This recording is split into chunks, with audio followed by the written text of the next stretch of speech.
ایک یہ اسوہ ہے کہ دعا کے ذریعے عظیم حرکتیں کی ہیں، اور وہ بڑی بڑی حکومتیں جو ٹوٹی ہیں وہ دراصل مسلمان کی تلوار سے نہیں ٹوٹی، وہ محمد رسول اللہ علیہ وسلم کی دعا ہی سے ٹوٹی ہیں۔ اور اس کی مثال کہ دراصل یہ اس کا قطعی ثبوت کہ رسول اللہ علیہ وسلم کی دعا ہی کا نتیجہ تھا، یہ آپ کی برکت تھی۔ وہ جنگ احزاب میں جب آپ نے گینتی چلائی ہے تو اس میں شراروں میں آپ نے جو دیکھی ہیں بڑے بڑے قصر محلات کی چابیاں، اور ان محلات کو اپنے قدموں میں دیکھا، یہ رسول اللہ علیہ وسلم کی دعاؤں کا پھل پہلے سے مقدر ہو چکا تھا۔ مسلمانوں کی لڑائیاں تو بعد میں بہانے بنے ہیں۔ اس لیے یہ دو باتیں ہیں جو احمدیوں کو ہمیشہ پیش نظر رکھنی چاہیے۔ بغیم بالحق کے نام پر کسی بغاوت کی اجازت نہیں دی جا سکتی، اور وہ بالحق ہوگی بھی تب جب خدا کا اذن واضح آئے، اس کے بغیر نہیں۔ اور یہاں تو جہاد کا مضمون ہے، اور اعلیٰ اور عرفہ جہاد جس کا آغاز صبر اور قربانیوں کے ساتھ اور زبانی اور تحریری پیغام پھیلانے سے ہے، اس میں ہم مصروف ہیں، مصروف رہیں گے۔ اور اس سلسلے میں احمدی بالکل ڈرتا نہیں، قربانیاں دے رہا ہے، پکڑا جا رہا ہے، مقدمے آئے دن کھڑے ہو رہے ہیں، اس جرم میں شہید ہو رہے ہیں کہ تم نے تبلیغ کیوں کی، یہ جرم لگا کر ان پہ گولیاں ماری جاتی ہیں، اس سے نہیں وہ ڈرتے۔ لیکن یہ جہاد اعلیٰ جہاد ہے، جو صبر کا جہاد ہے، جس میں انسان ہاتھ نہ اٹھائے اور یک طرفہ اس پر یورش ہو۔ بس یہ مضمون ہے جو کھولنے کے لائق تھا۔ اب میں آگے چلتا ہوں۔ حرم ربی الفواحش ما ظہر منہا وما بطن والاثم والبغی۔ اسم تو فرمان سے نتیجے میں پیدا ہوتا ہے، یعنی فرمان سے اس کا ایک تعلق ہے۔ فحشاء کا تعلق بھی فرمان سے ہے، مگر فحشاء کی وہ تعریف جو میں نے بیان کی ہے کہ عامت الناس، یعنی ساری بنی نوع انسان کی فطرت ان باتوں کو گناہ سمجھتی ہے حقیقت میں، اور غلط قرار دیتی ہے۔ قتل ہے، ظلم ہے کسی پر، کسی کا مال چھیننا ہے، چوری، ڈاکہ، اس قسم کے فسادات، یہ سارے فحشاء کی اس بڑی تعریف میں آ جائیں گے۔ اور دوسرے ایسے گناہ جو انسان کی جذبات سے تعلق رکھتے ہیں وہ بھی فحشاء میں آتے ہیں۔ اور فحشاء کے متعلق یہ خیال کر لینا کہ بغیر احکام کے چلتے ہیں، درست نہیں۔ فحشاء کے مضمون کے تعلق میں اللہ تعالیٰ کی طرف سے مناہی کے احکام نازل ہوتے ہیں، اور وہ عام فطرت انسانی کے تقاضوں کو پورا کرتے ہوئے احکام بنتے ہیں۔ جب احکام نازل ہوں اور احکام کی نافرمانی کی جائے تو وہ اسم بن جاتا ہے۔ گناہ کا معنی ہے نافرمانی۔ اس میں پھر یہ نہیں دیکھا جائے گا کہ فطرت کو اس کی بدی دکھائی دی یا نہیں دی، صرف امر الہی یا نہیں جو نازل ہو وہ انسان کو پابند کر دیتی ہے کہ امر کے تابع ہو، نہیں سے رک جائے۔ اور یہ بحث نہیں اٹھتی کہ اس میں فحشاء کی کیا بات تھی۔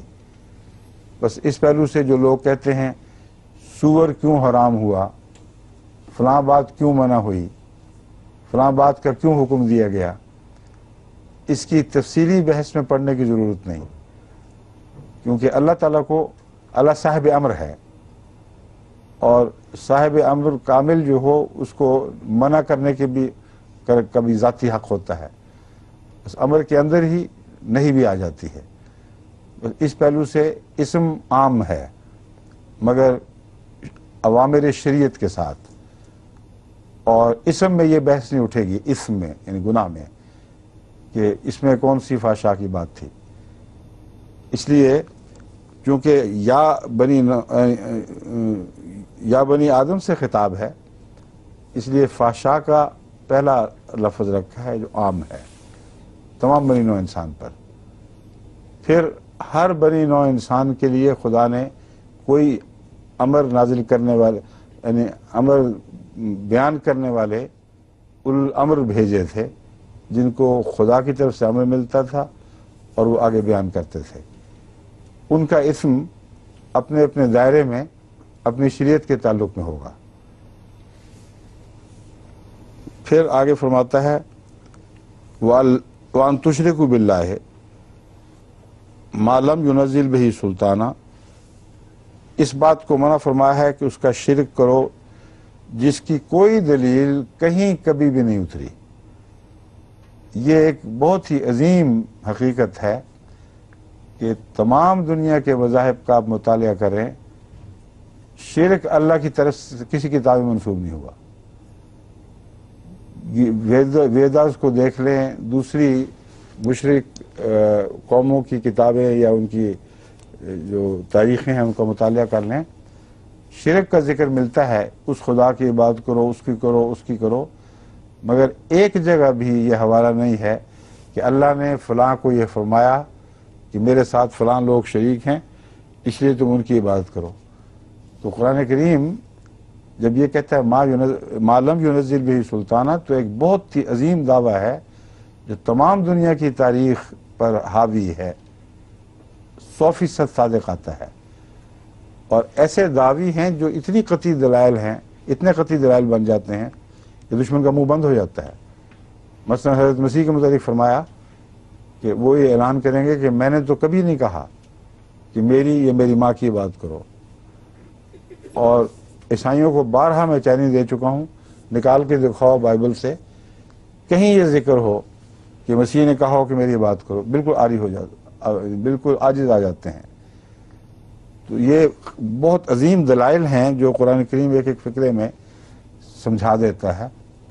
بس شرک کے متعلق بھی کسی دنیا کی مشرک قوم کی کتاب میں یہ حوالہ نہیں ملے گا کہ اللہ نے الہاماً کسی کو فرمایا ہو کہ میرے سوا اور بھی ہیں، ان کی بھی عبادت کرو۔ بس وَأَن تَقُولُوا عَلَى اللَّهِ مَا لَا تَعْلَمُونَ، اسی کا نتیجہ ہے سلطان، جب سلطان نہیں اتاری تو پھر تمہیں کیا حق ہے کہ اللہ کی طرف باتیں بناتے ہو جس کا تمہیں علم ہی کوئی نہیں، قطعاً کوئی علم بھی نہیں، یعنی کوئی حوالہ موجود ہی نہیں ہے۔ وَلِكُلِّ أُمَّةٍ أَجَلٌ، ہر امت کے لیے ایک مقررہ میعاد ہے، یعنی اپنی میعاد کو جب پہنچتی ہے تو اس کی صف لپیٹ دی جاتی ہے۔ فَإِذَا جَاءَ أَجَلُهُمْ، بس جب اس کی معین میعاد آ جاتی ہے، لا يستاخرون ساعة ولا يستقدمون، تو وہ ایک گھڑی بھی نہ پیچھے ہٹ سکتے ہیں نہ آگے ہو سکتے ہیں۔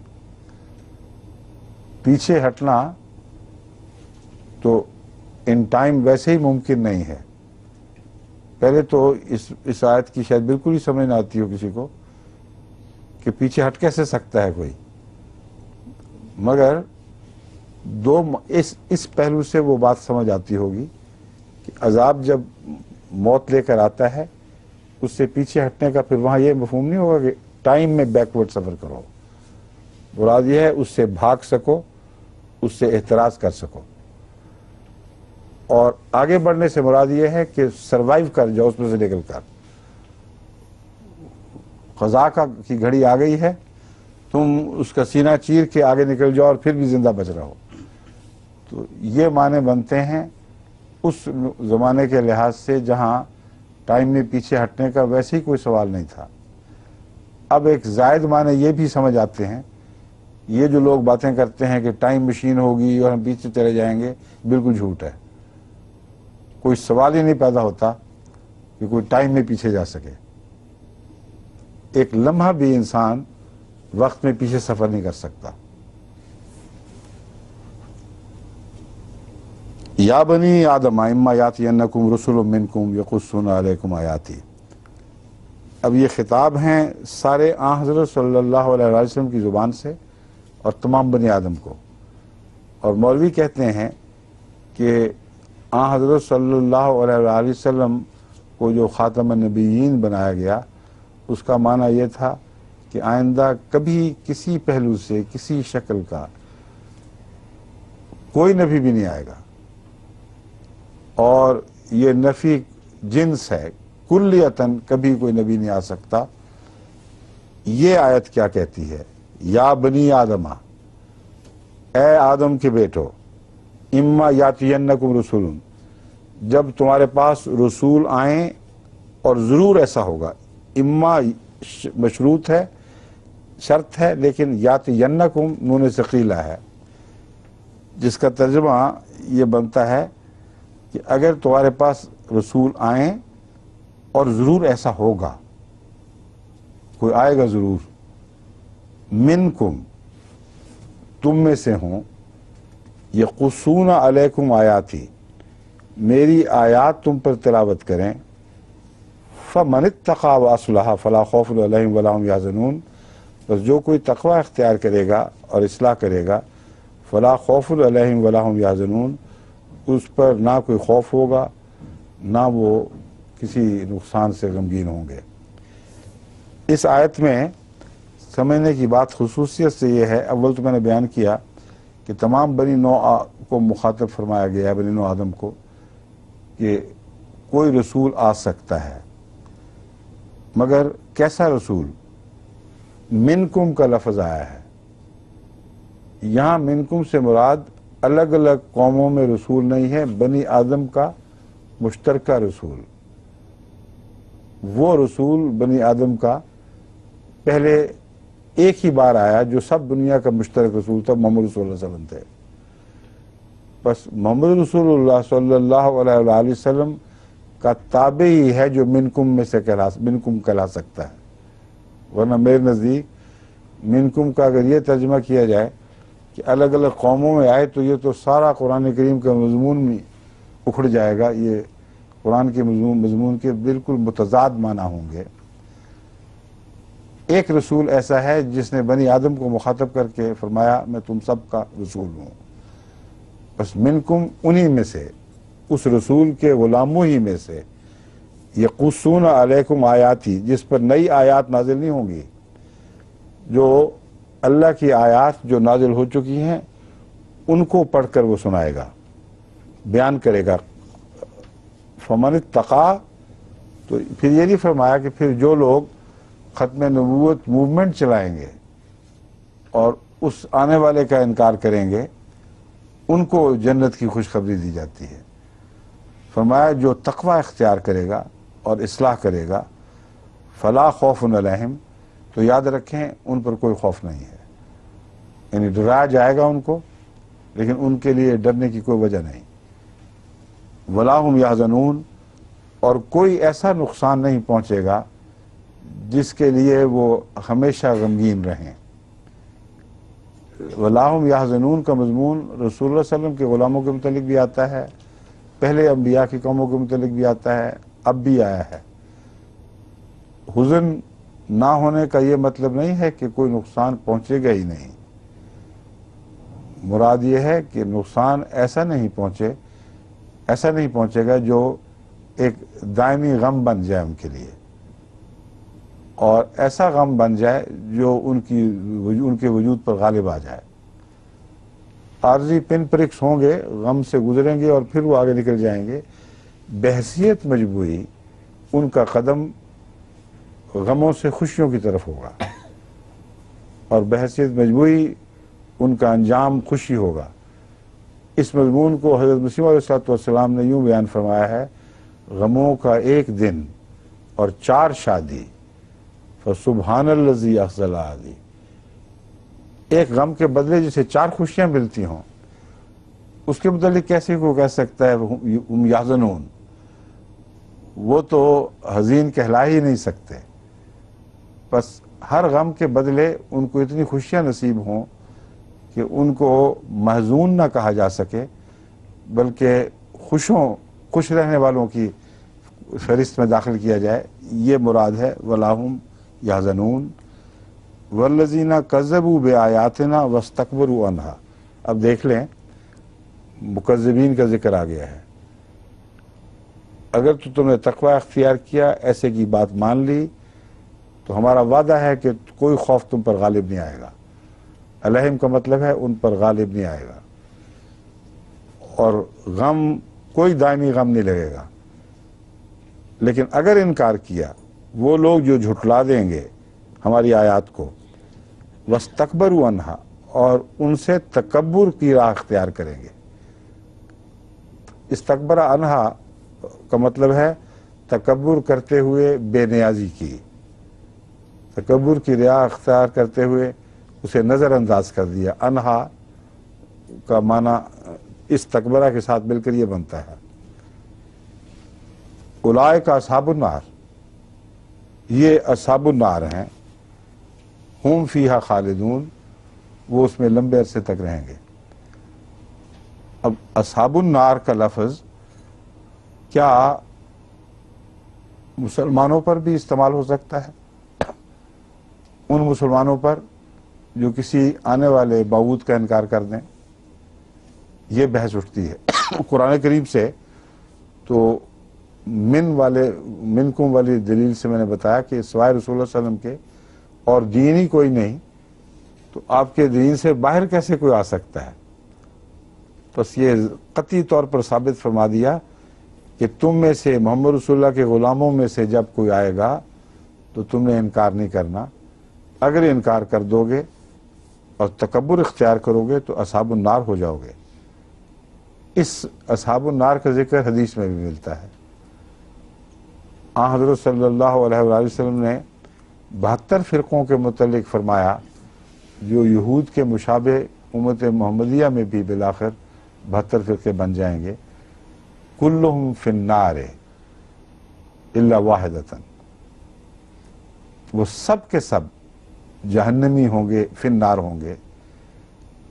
فی النار کا میں پہلے بھی مضمون بار بار کھول چکا ہوں۔ فی النار کے معنی بڑے وسیع ہیں۔ فی النار کا ایک مطلب ہے اختلافات کی آگ میں جل رہے ہوں گے، ایک دوسرے سے لڑ رہے ہوں گے، کیونکہ نار لڑائیوں کے لیے بھی آتا ہے۔ نار سے مراد یہ بھی ہے کہ بدامنی کی حالت ہوگی اور ایک مصیبت کے بعد دوسری مصیبت میں جا پڑیں گے اور امن نہیں نصیب ہوگا۔ امن کی حالت صرف اس جماعت کو نصیب ہوگی جو 73ویں ہو۔ اب 72 جماعتیں جو یہود کی بن گئی تھیں ان میں سے 73ویں کون سی تھی؟ مسیح نے جو جماعت قائم کی تھی وہ 72 میں شمار نہیں ہوتی۔ یہ بات آپ کو یاد رکھنے کے لائق ہے۔ لوگ یہ غلطی سے سمجھتے ہیں کہ رسول اللہ صلی اللہ علیہ وسلم نے فرمایا ہے کہ پہلے تو صرف 72 تھے، آپ 73 ہوں گے۔ آپ نے 72 ہی کا ذکر فرمایا ہے اور 73ویں کو جماعت کے طور پر الگ بیان فرمایا اور مثال یہود کی واضح کر دی۔ اب تاریخ کو تو دیکھیں کہ مسیح کس شمار میں آئیں گے۔ اگر 72 پر یہود کی تاریخ ختم ہو گئی تو حضرت مسیح کس شمار میں آئیں گے؟ لازماً انہوں نے 73ویں جماعت بنائی ہے اور اس کے متعلق فرمایا کہ یہ وہ لوگ ہیں جو جنتی ہیں۔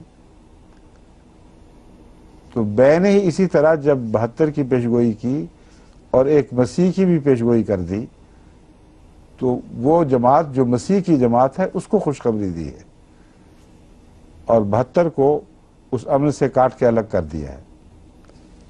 بس یہی مضمون ہے جو یہاں چل رہا ہے، اس سے تکبر سے کام لیا جائے گا۔ ہم فیہا خالدون، اور پھر وہی دلیل جو سورہ صف میں بیان کی گئی ہے، وَمَنْ أَظْلَمُ مِمَّنْ مظلم ممن وَمَنْ أَظْلَمُ مِمَّنِ افْتَرَىٰ عَلَى اللَّهِ كَذِبًا وَهُوَ يُدْعَىٰ إِلَى الْإِسْلَامِ۔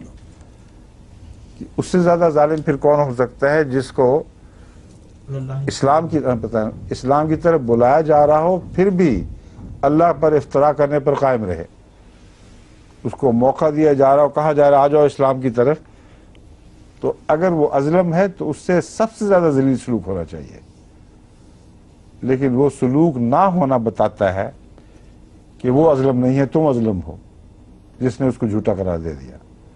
یہ دلیل ہے جو حضرت مسیح نے اپنی آمد ثانی کے تعلق میں بیان فرما دی ہے، قرآن نے اس کو گویا نوٹ کیا ہے۔ یعنی جب آیا ان کے پاس کھلے کھلے نشان لے کر، انہوں نے انکار کر دیا۔ فلما جاءہم بالبینات قالوا ھذا